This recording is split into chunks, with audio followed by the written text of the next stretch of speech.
अबे जहां देखो इंटरनेट पे जवान जवान जवान चल रहा है, भाई ठीक है एक अच्छी पिक्चर बना दी, कब तक जवान जवान करते रहोगे? इतना जवान देख सुन लिया भाई साहब मैंने, उससे बचने के लिए मुझे ओल्ड एज होम जाना पड़ गया। डार्क जो के सालों मुझे सैडिस्टिक मत बोलना, आम नागरिक हूं मैं, नेता नहीं हूं। खैर जवानी करोड़ों की कमाई ने एक ऐसा कारपेट बिछाया कि उसके नीचे बॉलीवुड और ओटीटी की और कंटेंट की सारी गंदगी छुप गई। मैं तो भाई साहब अपील करना चाहूंगा कि एक G20 समिट जो है वो यूट्यूब पे भी कराया जाए, शायद इसी बहाने यूट्यूब पे जो कंटेंट का कचरा है वो साफ हो जाए। खैर जहां मैं जवान पे 3 वीडियोस बनाने के बाद चौथा वीडियो बनाने का भी सोच रहा था, वहीं मेरे अंदर से एक आवाज आई, शर्म नहीं आई है? शर्म नहीं आई तुझे? बस फिर करना क्या था, मैं गया यूट्यूब के पास और मैंने पूछा मसाला है क्या? और YouTube ने बोला है भाई साहब, है बिल्कुल है, बहुत ढेर सारा है। इंटरनेट पे इतने सारे ट्रेलर आए हैं जो आंखों के नीचे से निकल गए।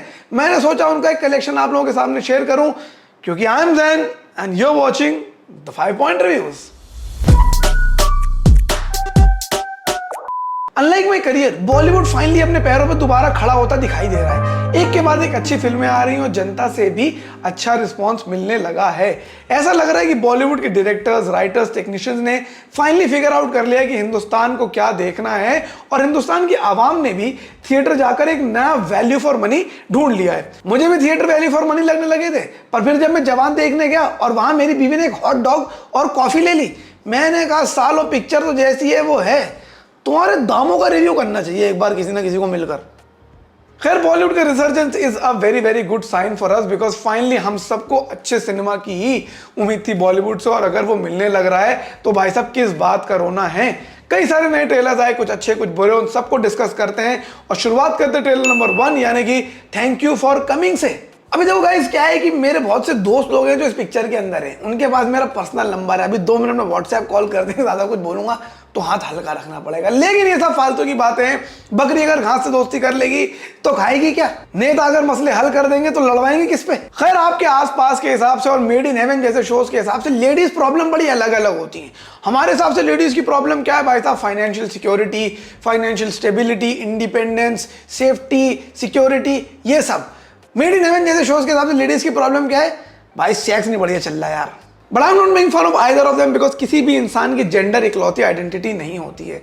Women are just women, there are elements of race, class, caste and a lot of other issues around them as well. So किसी की भी वन साइज फिट्स ऑल वाली प्रॉब्लम नहीं हो सकती, उस बात को मैं एक्नॉलेज करता हूं। लेकिन अगर आप कोई कहानी बता रहे हो तो उसमें कहानी तो होनी चाहिए ना यार। ट्रेलर से समझ आया है कि भूमि पेडनेकर एक ऐसी लेडीज है जिन्हें आज तक ऑर्गेजम नहीं हुआ है, और ये बात अपने आप में काफी स्ट्रेंज नहीं है। मतलब मैं समझता हूँ कि भाई उन लोगों के लिए ज्यादा इजी होता है, ऐसा मेरे को लगता था। खैर अब वो और उनकी बाकी के फ्रेंड्स उनको बढ़िया सेक्स का जुगाड़ कराने में लगी हुई हैं, लेकिन वो नॉर्मल सा कोई भी मामूली सेक्स नहीं, good sex that can lead to an orgasm. और मैंने कहा भाई साहब यही कहानी अगर 3 लॉन्डो की होती तो इस पिक्चर का नाम तो ये लोग रख देते ग्रेट ग्रैंड मस्ती पार्ट 3। लेकिन of course men talking about sex and women talking about sex are very different. Historic represent gender की आवाज है और उसमें थोड़ा सा तो मजा आएगा देखने में, लेकिन डर ये है कि ज्यादातर घिसे पिटे ट्रोप्स फिल्म में ना रखे गए हों। फिल्म में भूमि के अलावा इन्फ्लुएंसर्स को, oh my God I am so sorry, content creators को भी लिया गया है। डॉली सिंह, कुशा कपिला, शिबानी बेदी, इन तीनों को हम लोगों ने इस पिक्चर के अंदर देखा। और दूसरी चीज मुझे लगता है यार कि एक्टर्स को कास्ट करना चाहिए on their acting skills, not on their social value. क्योंकि भाई साहब अगर तुम सोशल मीडिया के नंबर्स के हिसाब से कास्टिंग करने लग गए, तुम तो किसी दिन शाहरुख खान का जुड़वा भाई बना दोगे ईशान अली 11 को।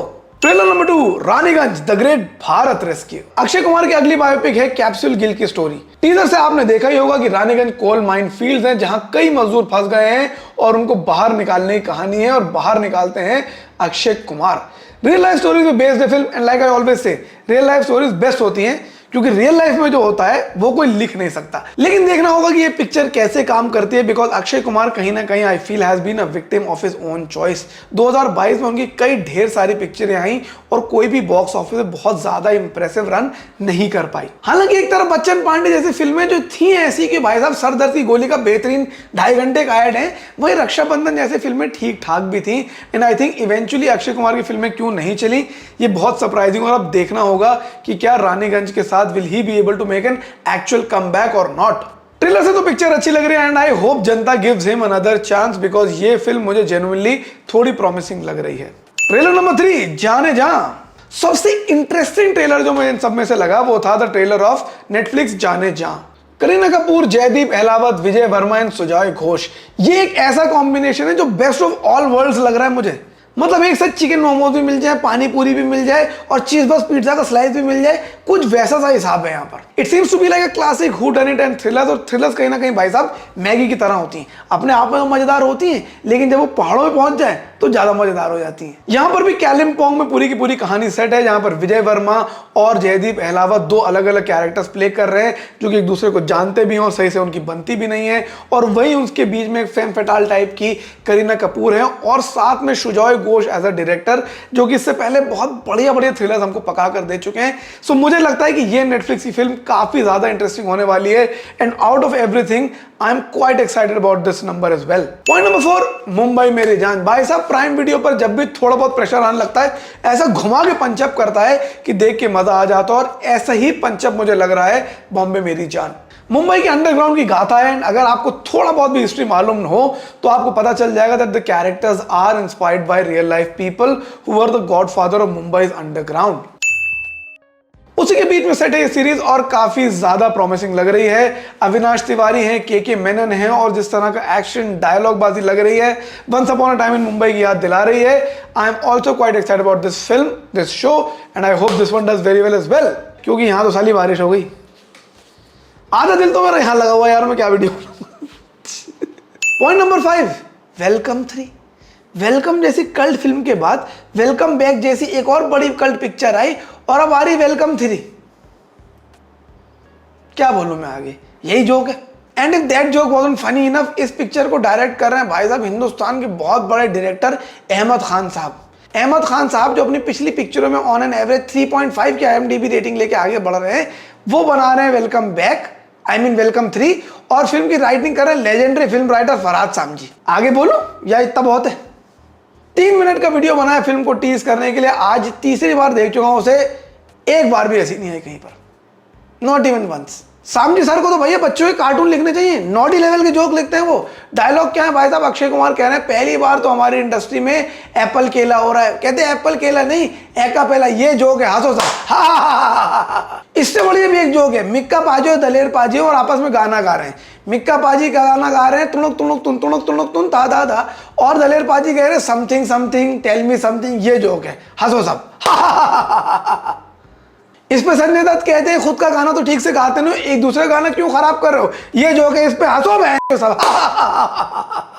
तेरी What has gone wrong with our sense of humor कि फिल्म मेकर्स को लगता है लोग पैसे देके ऐसे जोक्स पे हंसने जाएंगे, लोग पैसे देके टिकट्स लेके हंसने जाएंगे उन लोगों पर जो ये पिक्चर देखने आए हैं। और पिक्चर रिलीज हो रही दिसंबर 2024 में, इलेक्शन के ईयर में। मैंने कहा भाई साहब मेरा वोट तो उसको जाएगा जो पार्टी अपनी मैनिफेस्टो में ऐसी बेकार की पिक्चरें बैन करने का संकल्प करेगी, तो मैं उसको वोट दूंगा भाई साहब, चाहे कोई सा भी हो जाए वो। भाई कुछ और भी ट्रेलर्स आए उन सब के बारे में बात करते रहेंगे।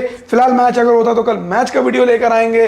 अगर आप लोग को वीडियो अच्छा लगा तो लाइक कीजिए, कमेंट कीजिए, शेयर कीजिए, सब्सक्राइब कीजिए मेरे चैनल को। बाकी मैं बहुत जल्दी में हूं क्योंकि सुसु आ रहा है यार। बाय।